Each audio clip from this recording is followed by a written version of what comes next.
Hello, good morning everybody. I am P. Ranjit, faculty of history, Vyoma IAS के इस मंच पे आपका स्वागत है।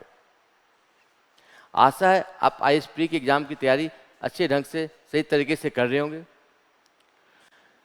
पिछले सेशन में, पिछले क्लास में, पिछले वीडियो में मैंने 200 बीसी से 300 एडी के बीच के व्यापार और वाणिज्य के बारे में आपकी चर्चा से वाणिज्य और व्यापार की चर्चा की थी और बताने का प्रयास किया था कि भारतीय इतिहास का ये पीरियड, जिसे पोस्ट मौर्यन पीरियड कहा जाता है, मौर्योत्तर काल कहा जाता है, जो मौर्य काल के बाद और गुप्त काल के पहले की स्थिति है, पूरे भारतीय इतिहास में, चाहे वो हड़प्पा सभ्यता से लेकर आज तक पूरे भारतीय इतिहास में व्यापार और वाणिज्य के लिए ये चरमोत्कर्ष का काल रहा है। यहाँ आप याद रखेंगे, ये एक लैंडमार्क स्थिति है, एक लैंडमार्क पीरियड है, जब व्यापार और वाणिज्य ने पूरे भारतीय इतिहास को चौंका कर रख दिया। और आपको आश्चर्य होगा, बाद के दिनों में भारत को सोने की चिड़िया कहा जाता है। और इस वक्त भारत में इतने सोने आए, इतने गोल्ड आए, जिसकी चर्चा मैं पिछले वीडियो में भी किया था कि पूरे भारत में मंदिरों में सोने भर गए। ये सोने, चांदी, बहुमूल्य धातु, ये जो इस वक्त आए हैं, ये दो देश से आए हैं, दो तरीके से आए हैं। भारत में मसालों के व्यापार से और भारत में मलमल के व्यापार से। इस पूरे पीरियड को जब भी आप पढ़ें, व्यापार के चरमोत्कर्ष के लिए, अर्थव्यवस्था के विकास के लिए और व्यापार वाणिज्य के चरमोत्कर्ष की पीरियड को देखते ही पढ़ें, कि हमेशा याद रखें, जब भी आप पोस्ट मौर्यन पीरियड को पढ़ेंगे तो सबसे इंपॉर्टेंट आप पढ़ेंगे यहाँ व्यापार का उत्कर्ष, व्यापार और वाणिज्य का उत्कर्ष। और ये व्यापार और वाणिज्य में भारत पूरे विश्व में एक मध्यस्थ की भूमिका में था। पूरे विश्व में मुद्रा का आवागमन प्रवाह भारत की तरफ हो रहा था। अपना देश भारत उस वक्त पूरे विश्व के संदर्भ में देखा जाए तो विश्व जीडीपी का करीबन 50% कवर कर रहा था। इसके साथ साथ विश्व व्यापार में व्यापार भारत के पक्ष में था। ये भी ध्यान रखेंगे, इस पीरियड में जो व्यापार था वो भारत के पक्ष में था। जैसे अभी अमेरिका पूरे विश्व का सिरमौर राष्ट्र बना हुआ है, उसी तरह उस वक्त 200 बीसी से 300 एडी की पीरियड में भारत पूरे विश्व का सिरमौर राष्ट्र बना हुआ था। इसे जब भी आप पढ़ें, इस पूरे पीरियड को, मौर्य काल के बाद और गुप्त काल से पहले की पीरियड को, तो आप ध्यान रखेंगे ये एक ऐसा क्लासिकल एरा है, एक ऐसा क्लासिकल युग है जहाँ व्यापार वाणिज्य ने पूरे विश्व में भारत की स्थिति को मजबूत कर दिया था। और सबसे पहला इंटरेस्टिंग सवाल आपका यहाँ से ये बनेगा कि आखिर राजनीतिक विभिन्नताओं के युग होते हुए भी, पॉलिटिकल मेंडिकेंसी के होते हुए भी, राजनीतिक एकता के अभाव होते हुए भी, आखिर ये काल व्यापार वाणिज्य के लिए चरमोत्कर्ष का काल कैसे रहा। तो आप ध्यान रखेंगे, व्यापार वाणिज्य के चरमोत्कर्ष के काल के लिए यहाँ पे दो तरीके, आपको आंसर में दो पैराग्राफ बना के बताना पड़ेगा कि जब राजनीतिक विभिन्नता का काल था, राजनीतिक एकता का अभाव था, जगह जगह भारत में, हर स्टेट में, हर जगह जगह दूसरे कई सारे राजवंशों का शासन था, इसके बावजूद आखिर भारत व्यापार में इतनी तरक्की, अर्थव्यवस्था में इतनी तरक्की आखिर कैसे की। इसके आंसर के लिए आपको सबसे पहले बताना पड़ेगा कि अशोक के द्वारा या मौर्य काल के वक्त अशोक के द्वारा किए गए आधारभूत संरचना के विकास ने, इंफ्रास्ट्रक्चर के विकास ने इस वक्त एक ऐसी स्थिति बना दी जहां पे पूरा भारत राजनीतिक और आर्थिक रूप से एकीकृत हो गया। उसी एकीकरण का फायदा, उसी इंफ्रास्ट्रक्चर के विकास ने भारत में एक ऐसी स्थिति बना दी जहां पर एक जगह से दूसरी जगह, एक क्षेत्र से दूसरी जगह आवागमन के लिए, निर्बाध प्रवाह के लिए कोई रुकावट और कोई बाधा नहीं रही। तो सबसे पहले आप ये बताएंगे कि अशोक के द्वारा भारत में एक आधारभूत संरचना के विकास ने इस स्थिति में एक ऐसी स्थिति बना दी जहां मगध का आदमी, चाहे वो कश्मीर जाए, कश्मीर का उत्तर पश्चिम हो, उत्तर पश्चिम का साउथ इंडिया, कहीं आने जाने में कोई रुकावट नहीं हो रही थी।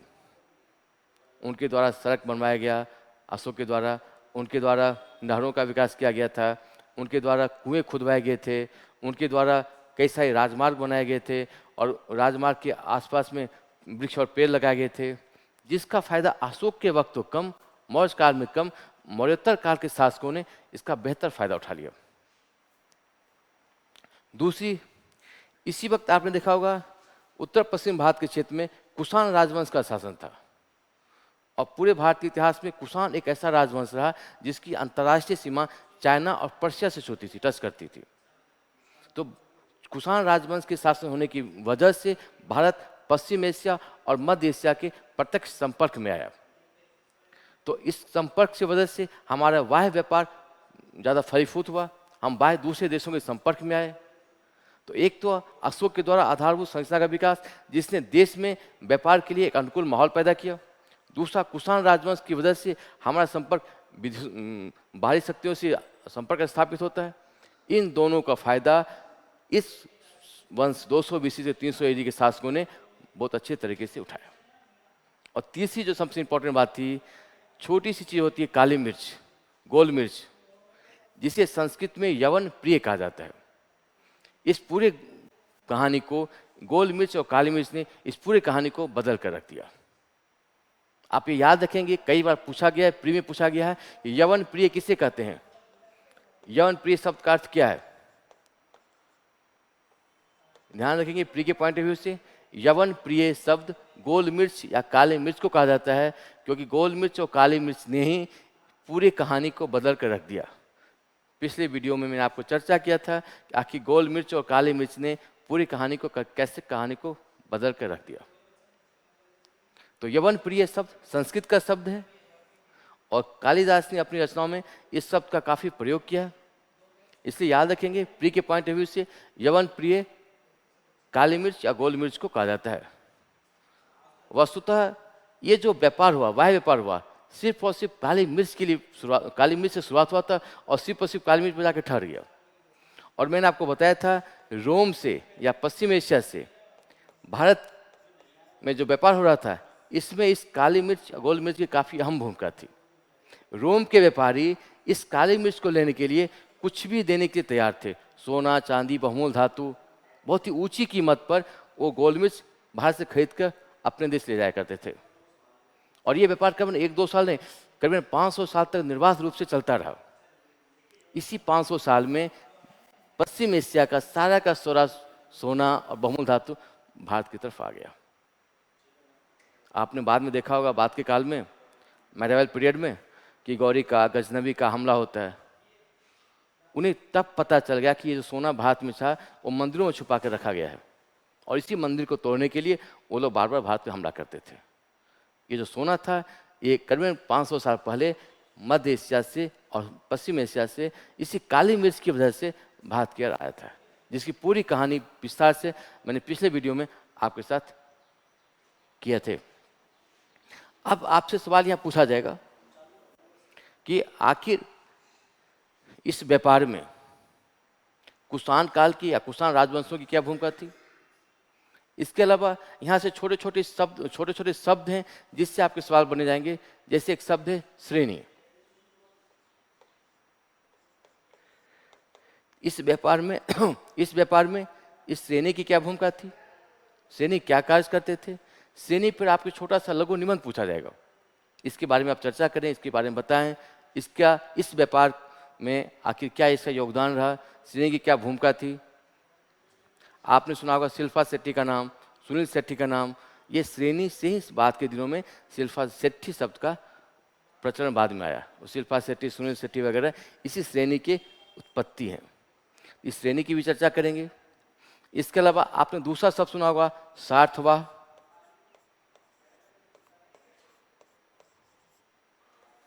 श्रेणी, सार्थवाह, निगम। इस शब्द के बारे में आपके छोटे छोटे लघु निबंध पूछे जाएंगे, जो कि 200 BC से 300 AD में ये शब्द काफ़ी प्रचलन में थे, और इस शब्द की काफ़ी अहम भूमिका थी व्यापार को बढ़ाने के क्रम में। इसके अलावा एक सवाल आपसे पूछा जाएगा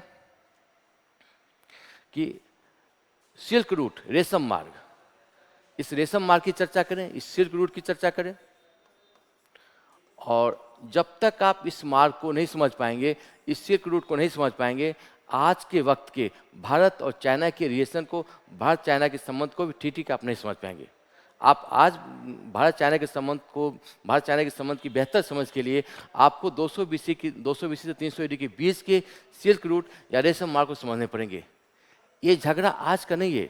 भारत चीन का जो झगड़ा है, विवाद है, वो झगड़ा आज का नहीं है। ये झगड़ा करीबन आज से 2000 साल पहले से झगड़ा प्रारंभ हुआ था, इसी सिल्क रूट को लेकर। इस रेशम मार्ग को भी आपको समझना पड़ेगा। रेशम मार्ग कहाँ से कहाँ तक ये मार्ग जाता था, इसमें किस राजवंशों की, किस शासकों की भूमिका थी, और किस प्रकार से यहाँ से आयात और निर्यात, किन किन वस्तुओं का आयात और निर्यात किया जाता था। तो एक सवाल आपका सिल्क रूट से पूछा जाएगा। और तीसरा सवाल आपका रहेगा उत्तरापथ और दक्षिणापथ के बारे में। उत्तरापथ और दक्षिणापथ के बारे में। तो ये सब सवाल आपके बनेंगे इस जगह पे। तो अब मैं इन सवालों की चर्चा कर लेता हूं। सबसे पहले श्रेणी।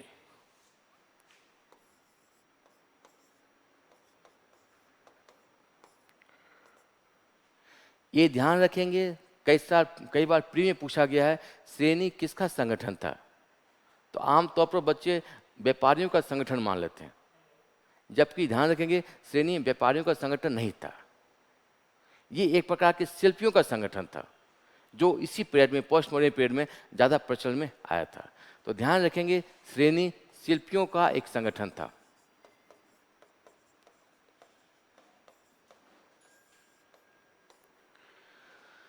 सपोज दैट कोई लोहा का काम करते हैं, लोहार। कोई सोना का काम करता है, सोनार। कोई पढ़ाने का काम करता हो, टीचर, शिक्षक हुए। कोई घर बनाने का काम कर रहा हो, कोई कारपेंटर का काम कर रहा हो। तो उनका अपना एक अलग अलग संगठन होता है, उनका अपना एक क्लास होता है, वर्ग होता है। उसी संगठन के समूह को या उसी संगठन को श्रेणी की संज्ञा दी गई थी। जबकि आप आमतौर पर बच्चे उसे व्यापारियों के सम्मेलन से या संगठन से जोड़ के देख लेते हैं, जबकि व्यापारियों का संगठन श्रेणी नहीं था, बल्कि श्रेणी शिल्पियों का संगठन था। एक जैसे व्यापार करने वाले, एक जैसे काम करने वाले शिल्पियों के समूह को इस काल में श्रेणी की संज्ञा दी गई थी। सपोज दैट आपने मान लिया जैसे कोई लोहा का काम करता था तो लोहार, कोई सोना काम करता होगा, सोनार। इस तरह के सोना के काम करने वाले जितने व्यक्ति होते थे, उनका अपना एक संगठन होता था, उनका अपना एक ऑर्गेनाइजेशन होता था, उनका अपना एक समूह होता था। उस समूह को यहाँ पर श्रेणी की संज्ञा दी गई है। इसके साथ साथ श्रेणी के जो हेड होते थे, अध्यक्ष होते थे, उन्हें सेट्ठी या ज्येष्ठक की संज्ञा दी गई है।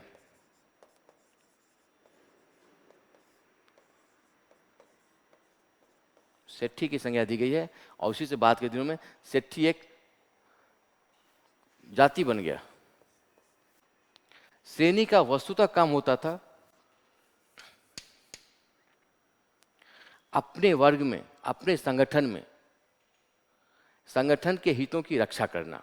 जैसे लोहार संगठन के अगर वो श्रेणी होता था तो लोहार के हित की रक्षा करना इन श्रेणी का मुख्य काम होता था। तो सबसे पहला काम होता था अपने हितों की रक्षा करना।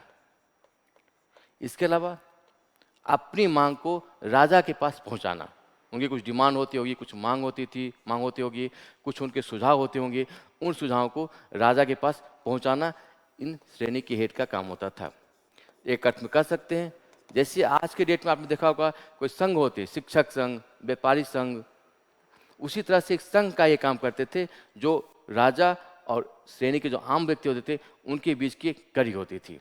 और अपनी जो श्रेणी के जो लोगों की जो मांग होती थी, जो डिमांड होती थी, जो उनकी इच्छा होती थी, वो राजा के पास रखने का ये कार्य करते होंगे। तो श्रेणी वस्तुतः एक प्रकार का मीडिएटर का काम करते थे, बिचौलिए काम करते थे राजा और अपने सदस्य के बीच में। इसके साथ साथ श्रेणी का मुख्य काम था बैंकर का काम करना। उस वक्त बैंक की भूमिका तो होती नहीं होगी, तो अपने श्रेणी के जितने संगठन के जितने मेंबर होते थे, उन सदस्यों की अतिरिक्त बचत की राशि को वो अपने पास बैंक के रूप में रखा करते थे। और जब उन्हें आवश्यकता होती थी, वो आवश्यकता रकम उन्हें उसी अनुरूप में दे दिया करते होंगे। तो सबसे पहला श्रेणी का काम होता था बैंकर की भूमिका में। इसके अलावा श्रेणी अपने सदस्यों को तकनीकी शिक्षा ही प्रदान क्या करते थे? तकनीकी शिक्षा प्रदान क्या करते थे? मान लिया लोहार की कोई श्रेणी थी, इस लोहार में अच्छे अच्छे उपकरण, औजार, टूल्स कैसे बनाए जा सकते थे, इसके बारे में सभी संगठन के मेंबर आपस में चर्चा करते थे, और जो नई बातें पता चलती थी वो सारे मेंबरों को उस बातों से अवगत करवा दिया करते थे। तो टेक्निकल है, टेक्निकल शिक्षा देना, एजुकेशन देना, ये भी श्रेणी का ही एक काम होता था। इसके अलावा अगर श्रेणी के मेंबर या सदस्यों में कोई आपदा के वक्त, विपत्ति के वक्त उनकी मदद करना, हेल्प करना, और सबसे इम्पोर्टेंट बात, श्रेणी इतना मजबूत हो गए थे, एक प्रकार का दबाव समूह के रूप में बात के दिनों में दबाव समूह के रूप में काम करने लगे, और राजा को भी कहीं न कहीं इनकी बातें माननी पड़ती थी। तो बात के दिनों में एक बहुत ही बड़े दबाव समूह, प्रेशर ग्रुप के रूप में काम करने लगे।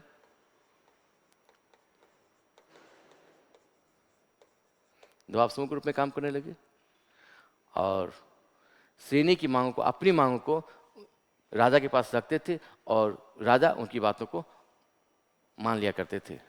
और एक इम्पॉर्टेंट बात और थी, राजा इनसे ऋण लिया करते थे, कर्ज लिया करते थे, उधार लिया करते थे। श्रेणी इतनी मजबूत हो गए थे कि बाद के दिनों में राजा इनसे ऋण लेते थे, कर्ज लेते थे। तो सोचिए, ये दो पोस्ट मॉडर्न पीरियड का डेवलपमेंट है, विकास से श्रेणी सब, और इस श्रेणी ने अपने वर्ग को, अपने समूह को, अपने वर्ग के लोगों को विकास के लिए उन्होंने शिक्षा प्रदान भी क्या करते थे, अपने लोगों को शिक्षित क्या करते थे, तकनीकी शिक्षा दिया करते थे, बैंकर की भूमिका निभाते थे। और बाद के दिनों में ये श्रेणी 200 एडी के बाद के दिनों में ये श्रेणी एक जाति में कन्वर्ट हो जाते हैं। जैसे आपने बाद में देखा होगा, लोहार जाति हो जाते हैं, सोनार जाति हो जाती है, बढ़ई, कारपेंटर एक जाति के रूप में कन्वर्ट हो जाता है। तो आपने देखा, जो श्रेणी 200 BC 300 एडी के बीच में एक वर्ग और समूह के रूप में उभरा था, गुप्त काल आते आते भारतीय स्मृति ग्रंथों में इन्हें एक जाति के रूप में मान लिया गया, और वो जाति का प्रचलन वर्तमान काल में आज भी आप उसे किसी न किसी रूप में आप देखते होंगे।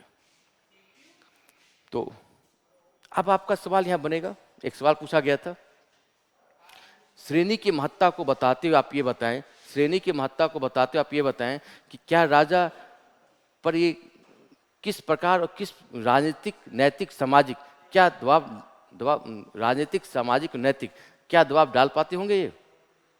सवाल इसका अर्थ ये था, सवाल इसका ये था कि श्रेणी अपने राजा पे राजनीतिक, सामाजिक और नैतिक किस प्रकार से दबाव डालते होंगे। इनका दबाव सिर्फ राजनीतिक था, होता होगा, या आर्थिक था, या नैतिक था, या किसी और रूप में था। तो मैंने अभी आपको बताया था कि ये राजा पे दबाव समूह के रूप में काम करते थे।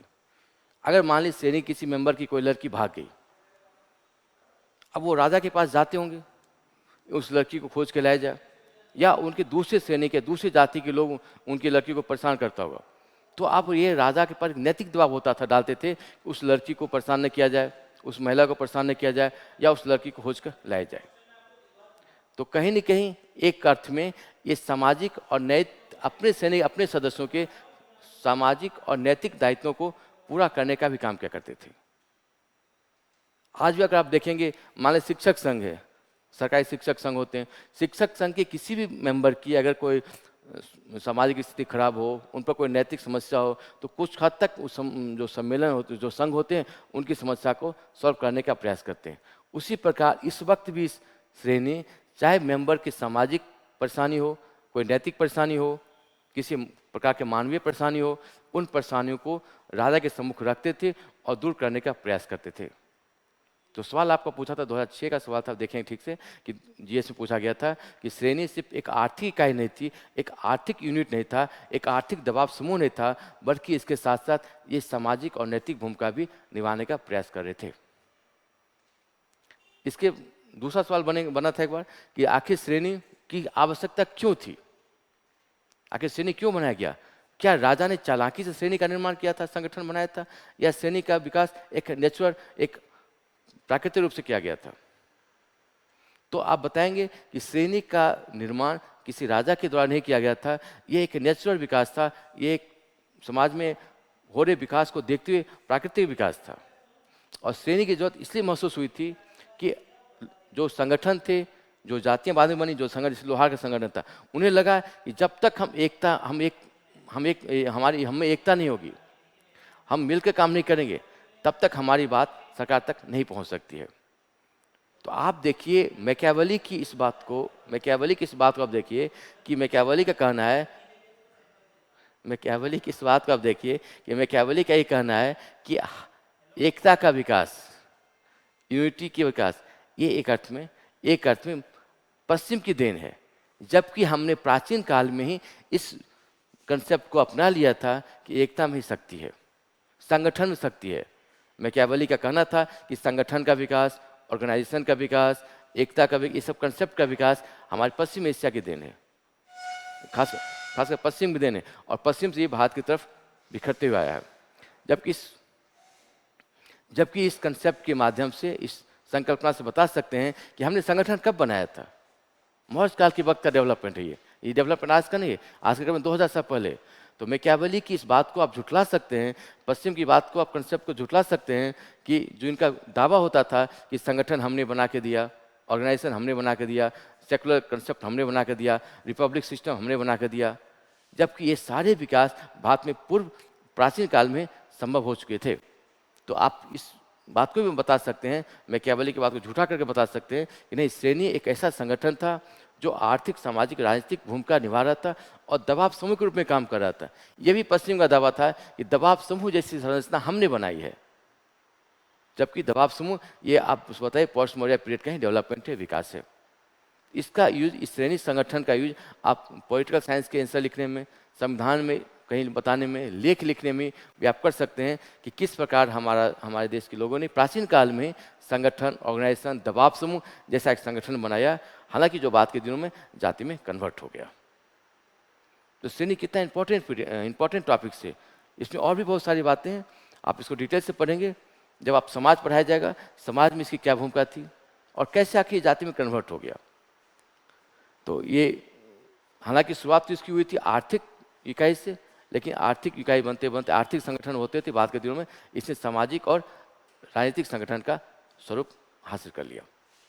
ये बहुत ही डिफरेंट, बहुत ही इंपॉर्टेंट टॉपिक्स आपके लिए। इससे कई सारे सवाल बनते हैं, इसका ऐसे जनरल स्टडीज में सवाल बनेंगे, हिस्ट्री में तो बनेगा, और निबंध लिखने के क्रम में भी आप इस श्रेणी का यूज कर सकते हैं। तो ध्यान रखेंगे, श्रेणी एक ऐसा संगठन, एक ऐसा ऑर्गेनाइजेशन जो राजा और आम जनता के बीच बिचौलिए या मध्यस्थ का काम कर रहे थे। और दक्षिण भारत में आपने सेठी शब्द जो सुना होगा, ये सेठी कहीं न कहीं इसी से उसकी उत्पत्ति हुई है। ये था श्रेणी, जिस पर आपको शॉर्ट निबंध, शॉर्ट नोट पूछा जाता है, जिसमें आपकी चर्चा करेंगे, बताने का प्रयास करेंगे। दूसरा, एक शब्द आया था, इसी में पॉपुलर हुआ है, जिसे कहते हैं सार्थवाह।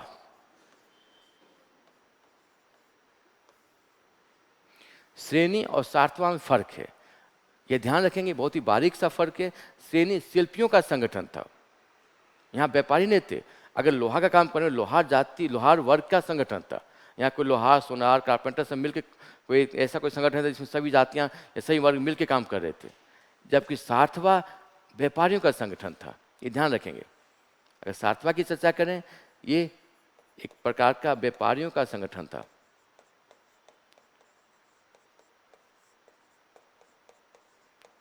इसे ध्यान रखेंगे, श्रेणी शिल्पियों का समूह, सार्थवाह व्यापारियों का समूह।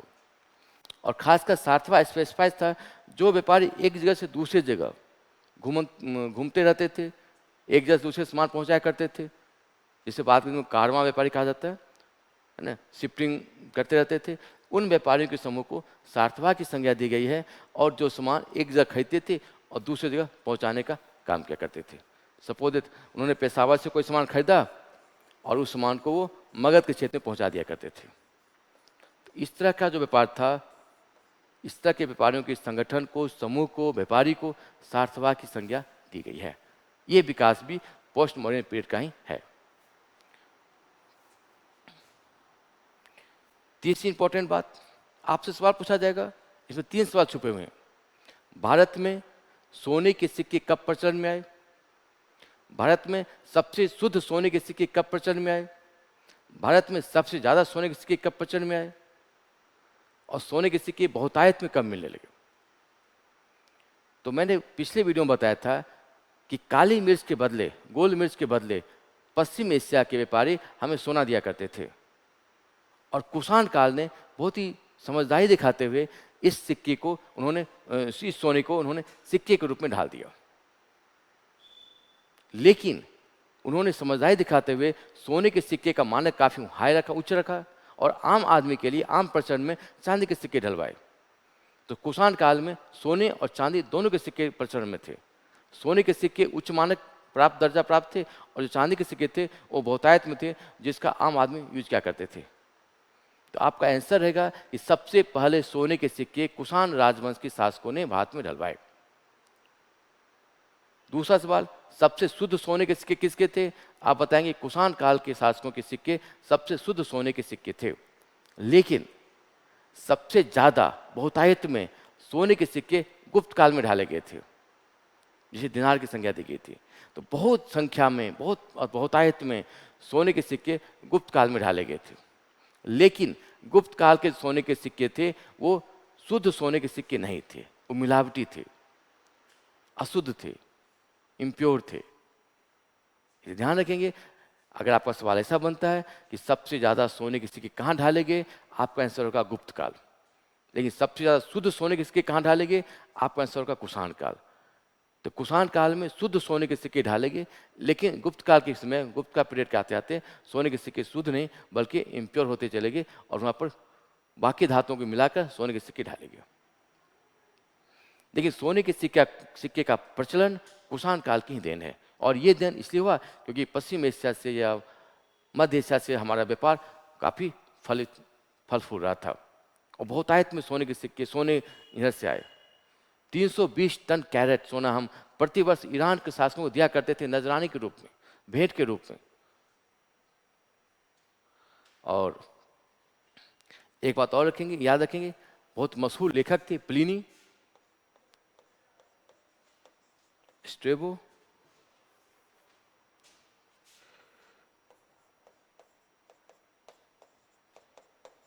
इन 2 लेखकों ने इस बात को दर्शाने का प्रयास किया कि आखिर पश्चिम एशिया से सारा का सारा सोना भारत की तरफ आ रहा है, और बहुत ही दुख व्यक्त करते थे कि गोल मिर्च या काले मिर्च के बदले हम अपना सारा सोना भारत को दे रहे हैं।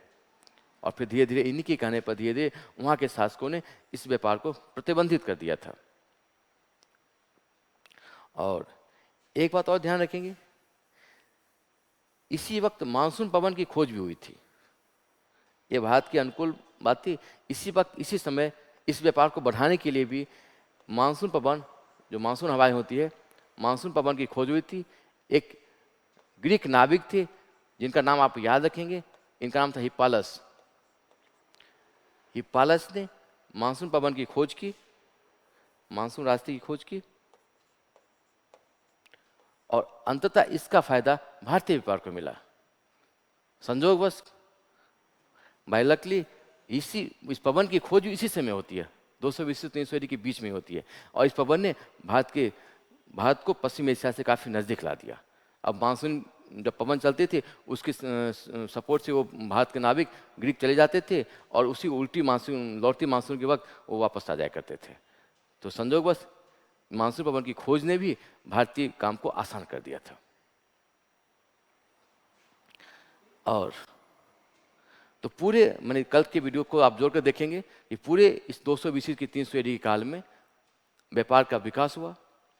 इस व्यापार के विकास ने भारत की सामाजिक और राजनीतिक दशा को भी बदलने का काम किया था। और इसके साथ साथ एक बात और इंपॉर्टेंट रखेंगे, इस काल में भूमिदान की प्रथा भी प्रारंभ हुई थी। सातवाहन के साथ सातवाहन शासकों ने सबसे पहले भूमिदान, ब्राह्मणों और श्रमणों को भूमिदान देना प्रारंभ किया था, जो कि बाद के दिनों में एक बहुत बड़ी प्रथा बन गई, जिसे कहा गया सामंतवाद, जिसकी चर्चा भी मैंने पिछले वीडियो में की थी। तो सामंतवाद और व्यापार को बहुत ही अच्छे तरीके से समझेंगे। इसने पूरे भारत के 500 साल के इतिहास को बदल कर रख दिया। अगर मैंने पिछले प्रश्न बताया था, अगर सामंतवादी प्रथा नहीं आई होती तो भारत आज गुलाम नहीं होता, भारत परतंत्र नहीं होता। इस सामंतवादी प्रथा ने भारत की सामाजिक, राजनीतिक, आर्थिक, तकनीक से इतना पिछड़ा कर दिया कि भारत विदेशी शक्तियों के सामने घुटने टेक दिए। और उससे बाद में जाति उत्पन्न हुई थी, जिसे बाद के दिन में राजपूत जाति कहा जाता है।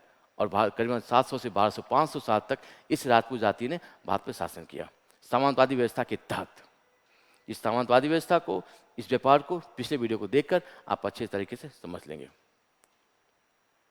इसमें एक सवाल पूछा गया था, एक महान शासक थे हर्षवर्धन, जिनके दरबार में हुएनसांग भी आए थे चाइना से, और बाणभट्ट उनके दरबार में रहा करते थे। ये 2-3 बार सवाल पूछा गया है। इस सामंतवाद से जुड़ा हुआ सवाल इससे बता दे रहा हूँ कि हर्षवर्धन एक महान शासक थे, एक महत्तर शासक थे, लेकिन महानतम नहीं थे। हर्षवर्धन भारत के अंतिम महान शासक थे, लेकिन वो अकबर या अशोक की भांति महानतम शासक नहीं थे। इसकी विवेचना करें। इसको आंसर आप क्या बताएंगे कि हर्षवर्धन एक महान शासक थे, ग्रेट शासक तो था, लेकिन अशोक की भांति महानतम के श्रेणी में नहीं रखा गया इसे। तो आप इसका आंसर ये से बताएंगे, हर्षवर्धन का समय काल था 606 ईस्वी, 606 से लेकर 647 ईस्वी तक। ये बहुत ही उदार शासक थे, सभी धर्मों का आदर किया करते थे, चाहे वो ब्राह्मण धर्म हो, चाहे बौद्ध धर्म हो, चाहे जैन धर्म हो। इन्हीं के दरबार में हुएनसांग आए थे, चाइना से आए थे। इन्होंने प्रजा के कल्याण के लिए काफी काम किए। ये कन्नौज के साथ, ये ध्यान रखें, ये मगध के शासक नहीं थे, कन्नौज के शासक थे। ना मगध के थे ना दिल्ली के थे, बीच में एक यूपी का एक जगह है कन्नौज, वहाँ के शासक थे। और उन्होंने अपनी आय का चौथा हिस्सा, 1/4 हिस्सा गरीबों को दान दे दिया करते थे। तो बहुत ही उदारतापूर्वक प्रजा के कल्याण के लिए दिन रात लगे रहते थे, 24 आवर काम किया करते थे प्रजा के कल्याण के लिए। इनको देखते हुए, इस स्थिति को देखते हुए हर्षवर्धन को महान शासक माना गया। और एक और स्थिति थी कि पूरे भारत में, इस काल में पूरे भारत में सामंतवादी प्रथा अपने चरमोत्कर्ष रूप में थी। पूरे उत्तर भारत में छोटे छोटे राजाओं का शासन था। उन राजाओं को नकेल कस के हर्षवर्धन रखे हुए थे। तो हर्षवर्धन की सबसे बड़ी महानता यही थी, उत्तर भारत में राजनीतिक एकता को कायम रखना। उस सामंतवादी, जहाँ मैंने कल बताया था कि सामंतवादी व्यवस्था एक ऐसी व्यवस्था थी जहाँ पे कई सारे बिचौलियों का शासन था, कई सारे मध्यवर्ती शासकों का शासन था। उस बीच में भी हर्षवर्धन कमल की तरह खिले हुए थे और बाकी जो राजा थे उनके सामने दंडवत थे। उत्तर भारत में, नॉर्थ इंडिया के पूरे शासकों को अपने वश में रखना, उत्तर भारत में राजनीतिक एकता बना के रखना, ये बहुत ही बड़ी बात थी उस वक्त, उस दौर में, सामंतवादी व्यवस्था के दौर में। इसलिए इन्हें महान की श्रेणी में रखा गया। लेकिन महानतम इसलिए नहीं बनाया गया, अगर वो महानतम होते, अगर अशोक की भांति महानतम होते, तो वो सबसे पहला काम करते, सामंतवादी व्यवस्था को खत्म कर देते। कोई भी शासक, कोई भी राजा महान तब बनाया जाता है जब वो एक नई विचार, नए आइडिया के साथ देश में शासन करता हो और उसके विचार, आइडिया देश में क्रांतिकारी बदलाव ला देते हों। हर्षवर्धन शासन तो किया, ठीक है, व्यवस्था, इसको एक हम अच्छा व्यवस्थापक मान सकते हैं, एक अच्छा मैनेजमेंट का गुण मान सकते हैं, लेकिन एक अच्छा प्रशासक नहीं मान सकते हैं। अगर प्रशासक होते, अगर राजा अच्छे होते, महानतम राजा होते, तो ये सामंतवादी व्यवस्था को समाप्त कर चुके होते, सामंतवादी की जगह अलग कोई नई व्यवस्था लाते और उस नवीन व्यवस्था पर देश का शासन चलाते, और ताकि बाद के दिनों में जो विदेशी आक्रांत आए, बाह्य आक्रमण भारत को झेलना पड़ा, उस बाह्य आक्रमण से देश मुक्त हो जाता। ये सवाल भी कहें कि सामंतवादी व्यवस्था को लिए हुए ही था कि सामंतवादी व्यवस्था ने इनको महान बनाया, उसी व्यवस्था ने इनको महानतम बनने नहीं दिया।